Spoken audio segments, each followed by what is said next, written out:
Well, I take that back. We do know when he gave it, but he got it, his assignment, before he was born in human flesh. Jesus received his assignment for earth before he was born here.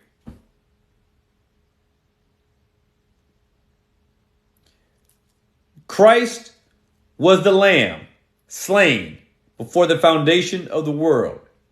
Christ was right there at creation, creating right alongside his Father. Christ is the one who created the earth in the person of the second person of the Godhead, the Son of God. Jesus is the creator. Jesus is the Word. Jesus is the Word made flesh. But before Jesus put on flesh, he had been given his orders for what he needed to do when he got here. And that he would go to the cross to die for sinners. This was planned, decreed, and rolled out in the divine mind before the earth was created, before Adam ate from that tree and disobeyed God. Which means that if Christ was the lamb slain before the foundation of the world, the inevitability of Adam sinning was a fact. It was an inevitable reality. He was going to fall because it was decreed, because there is no other way Christ could be the lamb slain before the foundation of the world if Adam was never going to fall. Some of you are not going to like that. Not going to like that. Like Rosalind Graham. She doesn't want to like that. But it's a fact. So, this is where we are. We must submit to Christ and believe and put our faith and trust in him. No Christ, no salvation. It is simple. He is coming back. His return is imminent. I know there are a lot of people who believe that there are still stages and elements and things that have to take place before he comes back. I submit to you, there isn't. There isn't.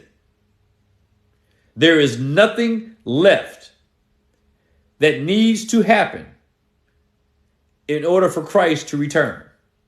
His return is imminent. Imminent.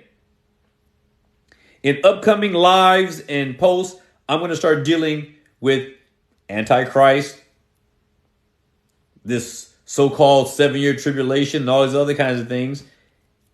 Christ, his return, let me just say right now, his return is imminent. He could come tonight. There's nothing else preceding his return, which means what manner of people ought we to be, knowing that he could return tonight? What manner of souls ought we to be if we could shut our eyes tonight, as I'm going to do here in the next 10 minutes, and we should shut our eyes and wake up in eternity? What manner of people ought we to be?